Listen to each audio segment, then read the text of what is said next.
It's horrible.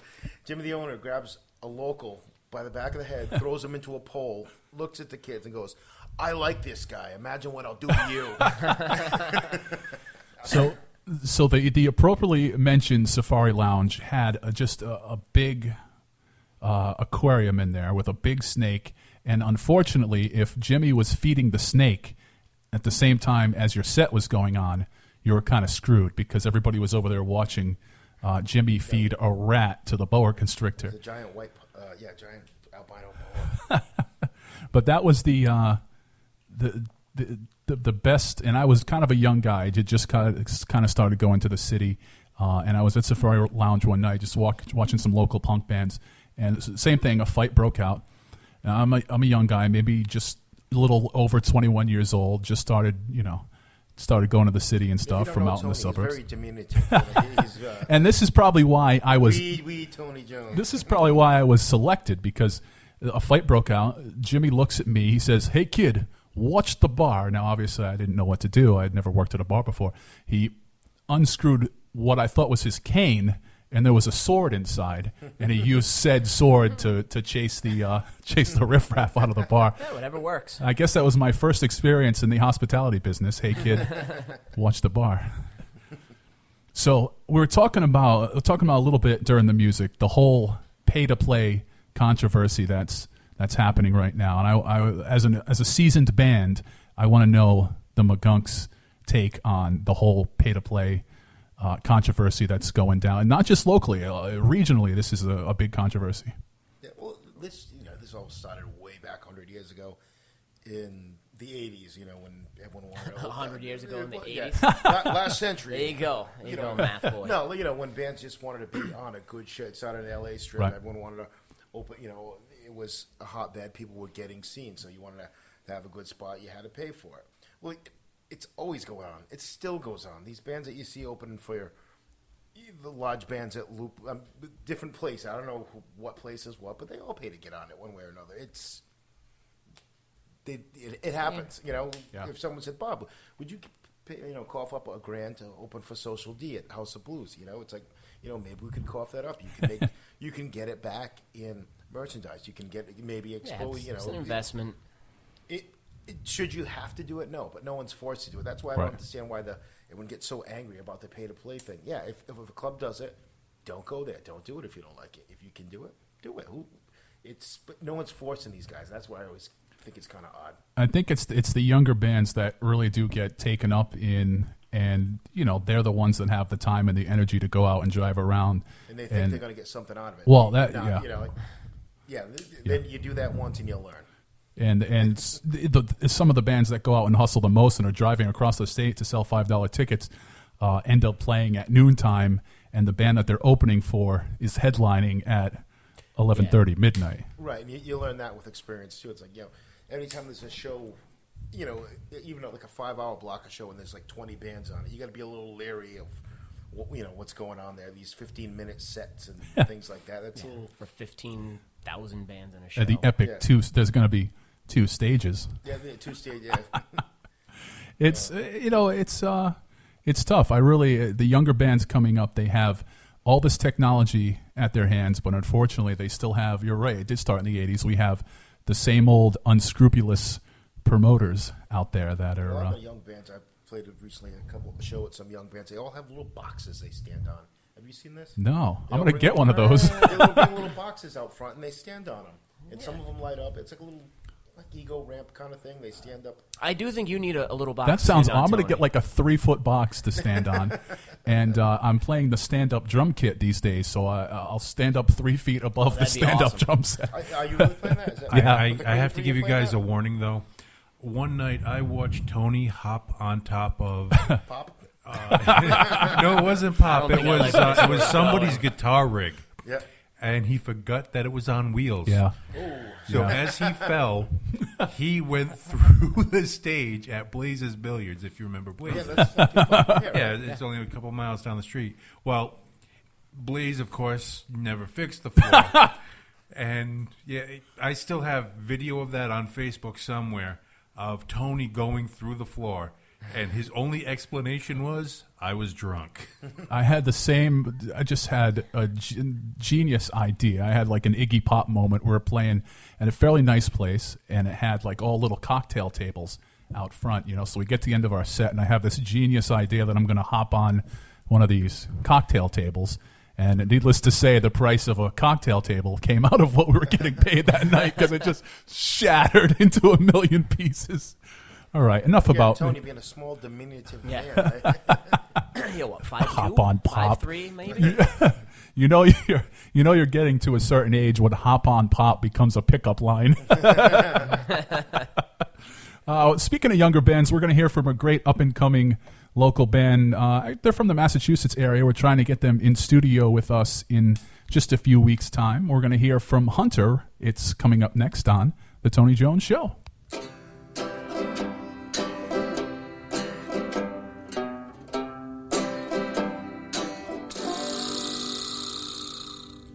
One, two, 1, 2, 3, 4.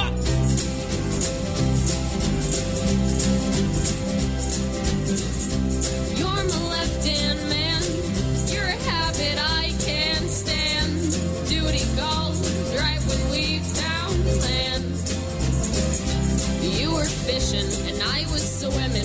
I got caught inside your net. I am your best bet.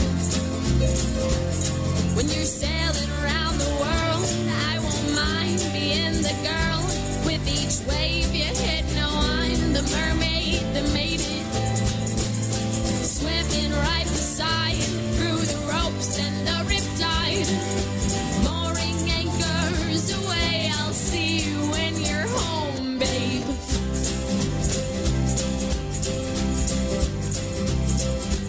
Currents brought us together through all the stormy weather. We see the same skies over us, the sun it flies. And the waves don't crash as hard, and the breaks of them don't sparkle. And I hope you catch my tail everywhere that you may sail. When you're sailing around the world, I won't mind being the girl. With each wave you hit, no, I'm the mermaid that made it. Swimming right beside, through the ropes and the riptide. Mooring anchors away, I'll see you when you're home, babe.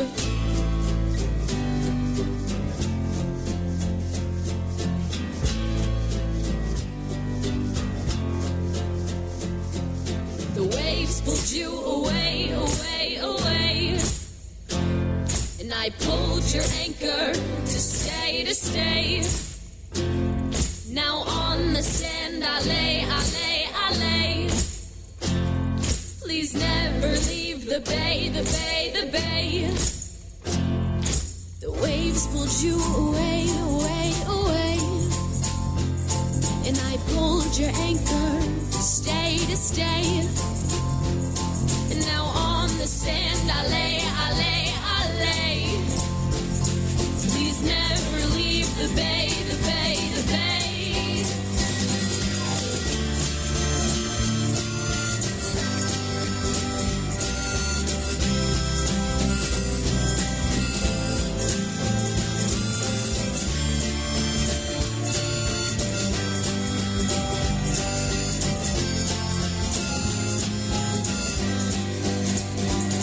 When you're sailing round the world, I won't mind being the girl. With each wave you hit, no, I'm the mermaid that made it.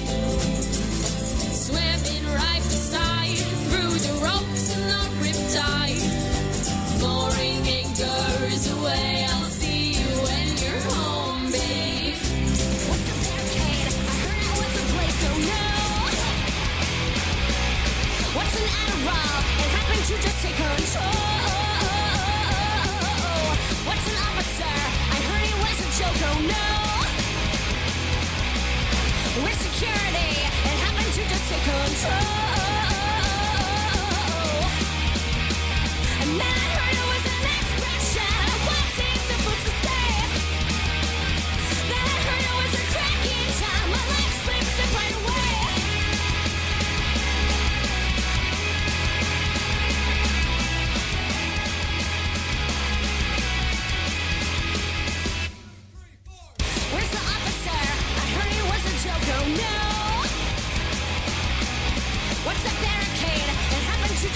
control.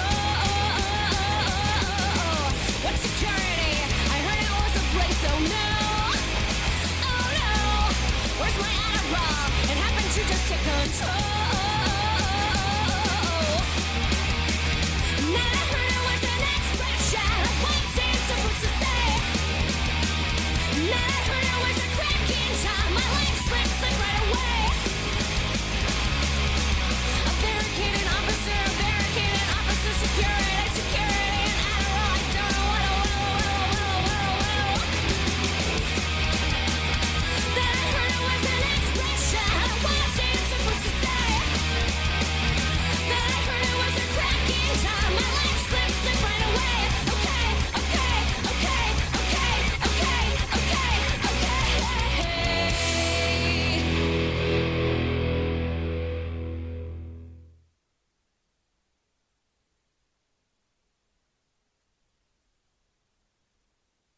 Three more beers and I'll be looking better. You'll seem pretty and we can get together. Three more beers will make it alright. 2 in the morning, get out my life. Three more beers will make me look better. You'll seem pretty and we can get together. Three more beers will make it alright. 2 in the morning, get out my life. I don't wanna know you. You don't wanna know me. No matter of convenience, what you pay. You don't seem to understand why I'm hanging around. I've been asked to leave this place all the time. 3 more beers will make me look better. You'll seem pretty and we can get together. 3 more beers will make it alright. 2 in the morning, get out of my sight. I've got nothing for you, and you got nothing for me. And what I've got to offer is what you get, what you say. You don't seem to understand why I'm hanging around. I've been asked to leave this place all the time. 3 more beers will make me look better. You'll seem pretty and we can get together. 3 more beers will make it alright. 2 in the morning, get out of my life.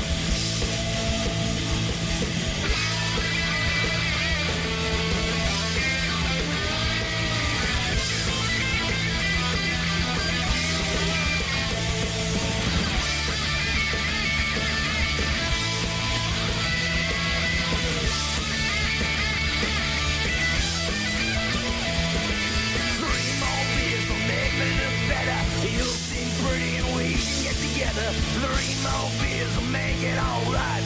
2 in the morning, get out of my life. 3 more beers will make me look better. You'll seem pretty and we can get together. 3 more beers will make it alright. 2 in the morning, get out of my life. 3 more beers, 3 more beers, 3 more beers, 3 more beers, 3 more beers, 3 more beers. 3 more beers, 3 more beers, 3 more beers, 3 more beers, 3 more beers, 3 more beers, 3 more beers, 3 more beers. 3 More Beers, the name of that one from our in-studio guests, the McGunks, right here on the Tony Jones Show. Before that, we heard from the now-defunct The Jesse Minute Cinnamon, and last time we chatted, I brought you into a little Hunter. I'm going to try not to screw up the name of this track, so I wrote it down. The track you heard from Hunter is Smooth Seas Never Made for a Skilled Sailor. And that's like a why tongue twister. I am just, that's why I'm a radio professional, because I can say things like that and only mildly screw them up. But unfortunately, we're getting towards the end of the hour, if you can believe it. The McGunks are in studio. Again, some big shows coming up, and I want to talk a little bit about what you guys have coming up in the future. Of course, we always like to mention you guys going back into the studio. What's the show schedule looking like? You know, things like that. We have the Teenage Bottle Rocket show. Yeah, after there's really nothing booked as of yet. Like I said, we haven't had a full band as of up until a couple weeks ago. Again, Yeah. you know, we got Nate's playing with us from the Doll Eyes. He's playing with us on the second guitar.